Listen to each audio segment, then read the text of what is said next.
view that the only thing really left to make such a system viable and to make such a system come to pass is the emergence of the one known in the Bible as the Antichrist.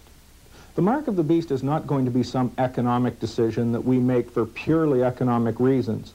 When someone receives the mark of the beast, the Bible says that they are doomed to eternal damnation and judgment for receiving this mark. God is not going to judge anyone in that way because they've made an economic decision.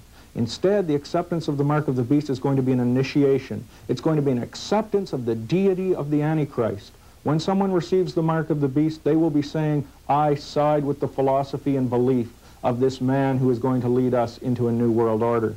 The idea of an entire world being given over in devotion and worship and receiving a mark to worship a man, could such a thing be possible? We don't have to look far into history to see that very thing happening.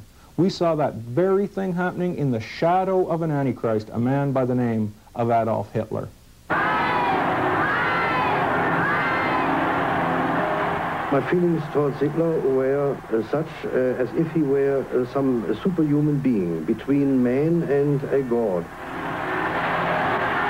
He was sent by providence. That's what he told the German people all the time. He was sent by providence.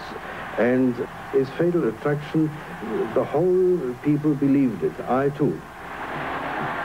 I even wanted to die for him. I adored him so much that I wanted to give my life away for him if there had been a chance to do so. But it wasn't only with Adolf Hitler. Today such cults exist as well. There was Jim Jones in Guyana. There was Bhagwan Rajneesh in Oregon. There is the cult worship. The following of a man as God is as real today in our world as it has ever been. However, there's also other kinds of cult worship as well that we don't really recognize as such. The way that teens and young people idolize their rock stars and their music stars show the devotion and the wave of euphoria that people can get caught up in. This is the kind of society, this is the kind of allegiance that the Antichrist is going to have. This is the kind of following that a rock star can only dream of having.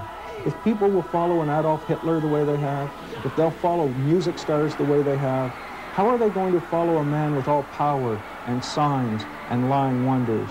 It is that wave of euphoria that will be the basis of the rise of the mark of the beast.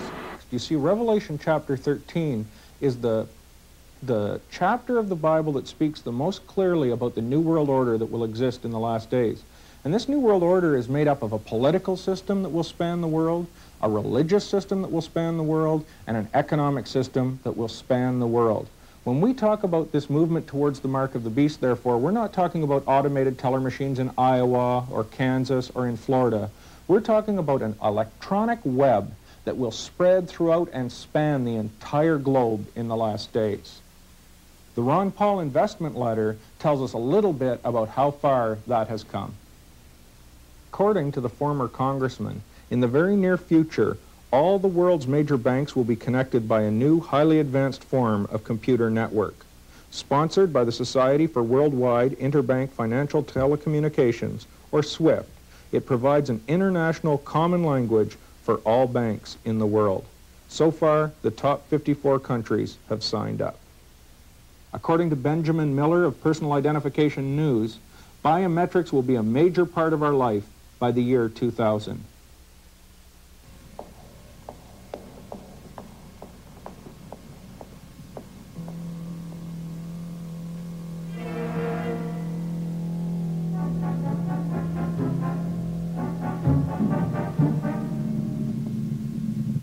Mr. President, please stand by while authority for this procedure is confirmed by I-print check. 3, 2, 1.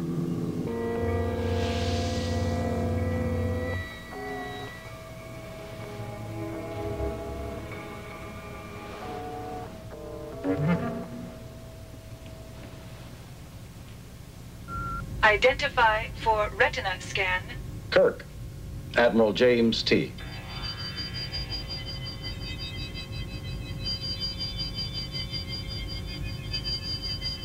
Security scan approved. No longer are Captain Kirk and James Bond the ones who need such elaborate controls. Now it is you and I, the citizens of the everyday world of this